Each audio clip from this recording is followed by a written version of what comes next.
soleil s'est couché ce matin et tous les drapeaux ont baissé les yeux.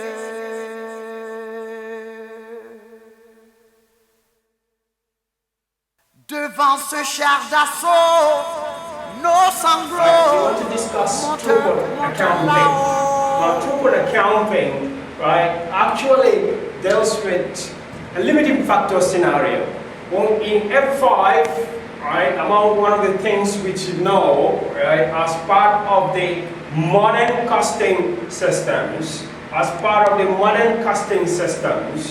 right, throughput accounting becomes very important. Throughput accounting is a very important tool for the June 2011 exams. Now, what are we supposed to know about throughput accounting for exam purposes? We have come across maybe the limiting factor, the concept of a limiting factor. Throughput accounting is another form of the concept, manifestation of the concept of limiting factor. Now, what did we say on a limiting factor? On a limiting factor, what we said, right, on a limiting factor, what we said, we can make a production plan that will optimize our profit. We can have an optimum production plan, right, an optimum production plan that will maximize our profit if we have two products, X and Y, such that the selling price of X is $10 and the selling price of Y is $20. If we take the variable cost, which could consist of materials, labor, right? Variable cost could consist of materials, it could consist of labor, and it could consist of other variable expenses or overheads. The variable cost, if it is $5 here, we minus it, and $10 here, we minus it. We have got here $10 of contribution and $5 of contribution. In limiting factor analysis, the fact that Y has $10 of contribution does not necessarily mean that we have to start our production plan with Y. It depends on the contribution or limiting factor. If labor hours is in limited supply, obviously we would like to know how many labor hours Y takes and X takes. If we say, for example, the labor hours here is 2.5, 2.5 hours per unit, and the labor hours here is possibly maybe 2 hours per unit. In that case, we could say 2.5 hours here gives you a contribution of $5. Therefore, we can calculate the contribution per limiting factor. The contribution per limiting factor is $5 divided by 2.5 hours per unit. It gives us $2 for every hour. The contribution per limiting factor. In this case, 10 over 2, it will give us $5 per hour. $5 per hour becomes the limiting factor. Now, as we can see, that the labor is being more utilized in the production of Y than in the production of X. Therefore, when we come to rank them, we rank this as first and we rank this as second position. We start our production plan with the production of Y. The amount of units of Y and X that we produce, let's say we produce 1,000 units here and we produce 1,000 units here. In that case, the labor hours required here is 2.5 multiplied by 1,000, that gives us 2,500 hours. And here, it would be, since it's 2 hours per unit, multiplied by 1,000 will give us 2,000 hours. 2,000 hours for Y plus 2,500 hours for X gives us 4,500 hours required to produce. Required to produce 1,000 units of each. If we say that the labor is in limited supply, it is possible that only 3,000 hours of labor are available. Then we have a shortage of 1,500 hours shortage. When we produce the ranking, Y is what is supposed to be produced first before we can produce X. In that case, we will produce 1,000 units of Y, which we require us to use 2,000 hours at 2 hours per unit. Out of the available hours of 3,000 hours, Y will take 2,000 hours, there will be remaining 1,000 hours left that we will use for the production of X. Then, therefore, we will say that since the production of X requires 2.5 hours per unit, 2.5 hours per unit, the remaining 1,000 hours out of the available 3,000 hours can only produce 1,000 divided by 2.5, that gives us 250 units. Our production plan, therefore, 1,000 units of Y and 250 units of X. Was to explain throughput accounting,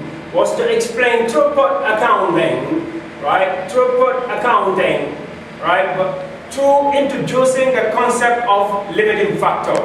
We've just concluded that if you have two products, X and Y, we have to produce the two products according to their ranking in the use of the limiting factor. We start with Y because the contribution per limiting factor in Y was 5 and the contribution per limiting factor in X was only 2. So, because of that, in the concept of limiting factor, we start producing Y before we produce X. Now, throughput accounting is another version of the concept of limiting factor. However, in the concept of throughput accounting, we have very fundamental assumptions. Therefore, one of the most important assumptions in the throughput accounting is the concept of calculating the throughput. The throughput, in this case, simply means the sales price, we minus from it the only variable cost. Material is assumed to be the only variable cost. So we will minus from this direct material. When we minus direct material, we get what is called the throughput. Now the throughput, therefore, is simply the sales price minus the variable cost, and since material is assumed to be the only variable cost, we get the throughput by minusing the materials. We assume that in throughput accounting, in the short run, where some of the factors are fixed and some are variable, material is the only variable while labor and all other expenses remain fixed. So, the concept of throughput is just like the concept of contribution. Only that in throughput accounting, contribution is given a different meaning because variable cost is limited to direct material. Now, when we get the throughput, we would also like to know what is a scarce resource. Because more specifically, the concept of a throughput can be visualized like this. We can visualize a throughput, right, by using the concept of what we call a bottleneck. The concept of a bottleneck. If we have different departments or different units in our company, to the extent that a product has to pass through all this department, 1, 2, 3, right, and then maybe we have the fourth one. It is possible that the number of units that can be completed in this factory, the number of units that can be completed, meaning after passing through process 1, 2, 3, and 4, would depend on the minimum capacity among the 4 levels. The level with the minimum capacity. If we say that process 1 can produce 1,000 units, can process 1,000 units, let's say machine maintenance, this process can only process 800 units, and this process has a capacity of 900 units, while the last process has a capacity of 600 units. What we can say is that the total number of units that can be produced in this factory during that period of time, or a specific period of time, will be limited by the lowest capacity of the fourth process, which is 600. So 600 units now becomes the bottleneck resource. Because the level of the bottle at the neck is so small, being the limiting factor or the scarce resource, it will now become the scarce resource. That takes us to the next level. What do we do with the bottleneck and the throughput now known? What we need to do with the bottleneck and the throughput now known, what we need to do is, as we did in the concept of limiting factor, we know the bottleneck resource. We know that the bottleneck resource, for example, machine hours has been identified, or packaging hours, or assembling hours in any one of the departments. We will need to know what is the bottleneck resource, how much of the bottleneck resource is required per unit. How much of the bottleneck resource is required? If it is hours, we say, maybe each unit of the bottleneck resource requires 2 hours. It is possible that the selling price is $20. The selling price is $20. And then we have the direct material. Maybe the direct material is $10, right? Then we have the throughput of $10 for one product, let's say for product X. And then we have for product Y, which has a selling price of $30 and a throughput direct material of $20 would give us a throughput also of $10. But now we have the throughput per unit. It is possible that product X takes 2 hours of the limiting factor or the bottleneck resource. And product B or product X, Y, in this case, product Y, takes maybe 4 hours. 4 hours. With 4 hours per unit of product X and 2 hours per unit, we have got the bottleneck resource per unit. The next thing that we need to calculate here is what we call the throughput per bottleneck resource. This is more or less like the contribution per limiting factor that we have just witnessed. The throughput per bottleneck resource here will be found. The throughput per bottleneck resource, therefore, will be $10 per unit, which is the throughput, 2 hours per unit, the bottleneck resource, $10 divided by 2 hours, $5 per hour is the throughput per bottleneck resource for X. And then for Y, the throughput per bottleneck resource will be $10 divided by 4, we have 2.5. We get $2.5 per bottleneck hour for limiting factor. Now this is another source of ranking, where we could rank them. X is $5 per hour, ranking, it got the first ranking, X, and then Y is 2.5, so Y would get the second position. It means that if we have the resources, we will need to start producing X with the limited resources that we have, and then only then can we come and start producing Y. But throughput accounting goes a little bit further than that. When we get the ranking, we can make a production plan. However, that still would not tell us so much about the profitability of the individual products in terms of the usage of the scarce resource. Now that brings us to the second step of the throughput accounting concept. In the process of decision making, we can calculate what is called the throughput accounting ratio.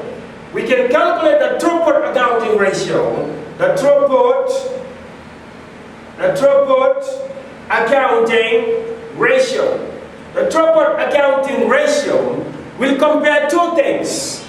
It will compare what we just got, the throughput per bottleneck resource, the throughput per bottleneck resource, the throughput per bottleneck resource, divided by the factory cost per hour, the factory cost per hour of bottleneck resource. We've already got the throughput per bottleneck resource here. What we need to calculate, therefore, is the factory cost per hour. How do we get the factory cost per hour?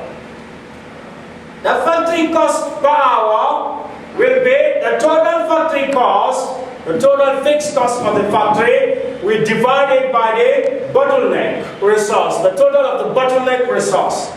If the total cost of the factory, labor, overheads, and all the others is mounting to $12,000, and we said just now our bottleneck resource is 600 hours, we'll need to divide this so as to get $20 per factory hour. What we will now do is to take each one of the throughput accounting ratios and divide them by the factory cost per hour in order to determine the viability. Thank you.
Le soleil s'est couché ce matin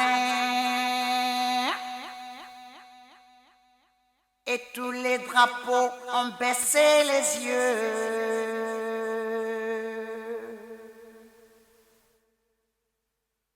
Devant ce char d'assaut, nos sanglots montent là-haut. Seul dans son linceul, orange, blanc, vert. Orange, blanc, vert.